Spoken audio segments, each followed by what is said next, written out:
Okay. Okay, good. So now morality, you guys already, I guess, is morality subjective or objective? Subjective. Anybody, any objectivers? Is that a word? You have the qualification. Just don't say objectiveness. So, but is there So parts of morality are definitely objective. For instance, a morality would have to apply to all the individuals within the society that created it. It has to be logically consistent. Yes, necessarily. Because if you have any special exceptions, then those special exceptions are actually part of the rules that apply to everybody. Yeah. So you're saying, you would say that there are parts of morality that are objective. There are parts of it. It's got parts that are objective. Yeah, like it has to be logically consistent. So what's an example of? One is logical consistency. It has to apply to everybody. Does it have to? It doesn't have to. Not really. That's what we're talking about last time. People don't value logical consistency. Well, they're morally wrong in that. I'm of the opinion that you cannot assign truth values to moral statements. Okay, so explain that. If you say this is good, what you're really saying is I have some feeling of affection towards this thing. Just it doesn't even make sense to talk about that. Moral statements are not.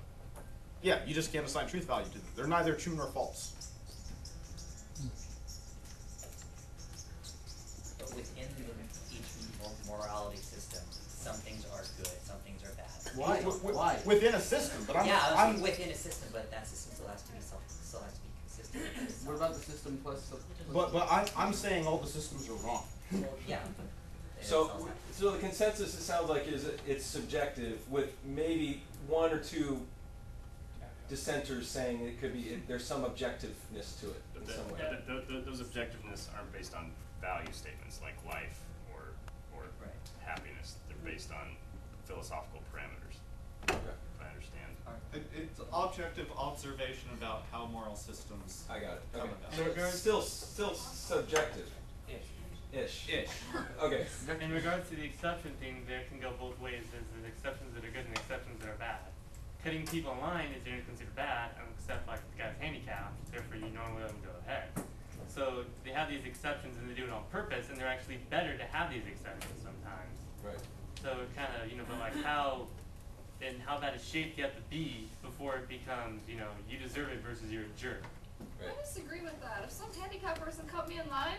No, like in Disneyland, they let them go ahead, and basically everyone's okay with it. But everyone's forced to. Not everybody's okay with it. Yeah. There's some people who aren't. Okay. So the next one is, if you were to make a list of moral goods and another of moral wrongs, on which list would you put these three? I think it's a mistake said to all wrong. put it in two categories. Well, we have some dissenters maybe. Okay, well, so what's the is there a show of hands that would say they're all wrong? Okay, so that's a fair amount. Any people would say no, like that they wouldn't be all wrong, or? I have a question. Why does it say propagation of DNA after rape? Sounds like that's the primary motive. I want a son real bad. Yeah, it's not Okay, I can't answer that. I didn't read the question. So what? Anybody have any questions about, like, anybody would say that they're not, wouldn't put them all in the wrong category? Well, no, I'm saying that it should be more of there are gray areas, not just black and white, right and wrong. That's part of the subjective thing. It's not, is it right or is it wrong? It's how right, how wrong. Or in our society, we consider it generally wrong. Well, yeah, because based on our morality system, eugenics, rape, and ethnic cleansing, which is the same thing as eugenics, are wrong. But they're still subjective. So you're saying there's some subjectiveness to it. To us, they're wrong, but to other societies, rape, yeah, go ahead. So So not necessarily always on the wrong side. Ethnic cleansing is very. So it may have some on the right, some on the wrong. Okay.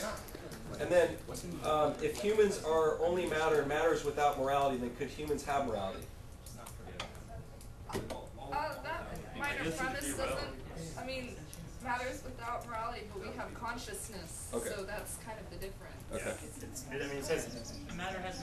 I think that's the crux. What Emily said is, if humans are only matter, but that's something that I don't comprehend. I don't believe humans are only matter, and I don't think we can speak to what things would be like if we only were matter. Yeah, I guess you could talk about consciousness as emergent somehow. That being So like an emergent property of matter. Yeah. Okay. We gotta go. That's like saying all matter not all matter has consciousness. Do humans have consciousness? Right.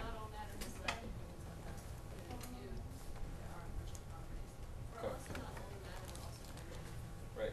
Okay.